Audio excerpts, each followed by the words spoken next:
Hello friends. ഇപ്പോൾ കുറേ നാളായിട്ടോ ജൂനൂന് ഒരു റിമോട്ട് കാർ മേടിക്കണം എന്ന് പറയുന്നത്. അങ്ങനെ അതും മേടിച്ചുകൊണ്ടുള്ള വരവാണ് അവൻ്റെ അച്ഛൻ. ആശാൻ ഭയങ്കര സർപ്രൈസ്ഡ് ആണ് കേട്ടോ. ഇതിന് മുന്നേ അവനൊരു ചെറിയ വണ്ടി ഉണ്ടായിരുന്നു റിമോട്ടിൻ്റെ. അത് വീണ് പൊട്ടിപ്പോയായിരുന്നു. അപ്പോൾ നമ്മളിങ്ങനെ പറയുന്നുണ്ടായിരുന്നു അവന് സർപ്രൈസ് മേടിച്ചു കൊടുക്കണം എന്നൊക്കെ കേട്ടോ. എന്താണേലും പെട്ടി പൊട്ടിക്കുമ്പോൾ ആശാൻ ഭയങ്കര എക്സൈറ്റഡ് ആയിട്ടാണ് ഉള്ളത്. റിമോട്ടൊക്കെ കൈ കിട്ടിയപ്പോൾ തന്നെ യന്ത്രങ്ങളുടെ പ്രവർത്തന രീതിയാണ് അവൻ ആദ്യം തന്നെ നോക്കുന്നത്. വണ്ടി എന്താണേലും കിടു വണ്ടി കേട്ടോ. പിന്നെ നമ്മുടെ മുറ്റം അത്ര ആധുനികം അല്ലാത്തതുകൊണ്ട് പെട്ടെന്ന് തന്നെ നീങ്ങാനൊക്കെ ചെറിയ പ്രയാസം ഉണ്ടായിരുന്നു.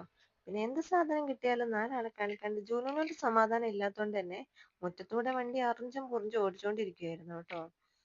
അങ്ങനെ ഇപ്പൊ വണ്ടിയുടെ അവസ്ഥ ഇതാണേ. മുന്നിലത്തെ രണ്ട് ചക്രം പൊട്ടിച്ചിട്ടുണ്ട്. അത് കഴിഞ്ഞ് പിന്നെ ഉറങ്ങാൻ നേരത്ത് ബാക്കിയുള്ള രണ്ട് ചക്രം കൂടി പൊട്ടിച്ചിട്ടാണ് അവൻ കിടന്നുറങ്ങിയത് കേട്ടോ. ആദ്യത്തെ ദിവസം തന്നെ അത് പൊട്ടിച്ചതിന്റെ ചെറിയൊരു വിഷമം എനിക്കുണ്ടായിരുന്നേ. എന്താണേലും വണ്ടി ഇപ്പൊ വികലാംഗ പെൻഷൻ കൊടുക്കാനായിട്ടുണ്ട്.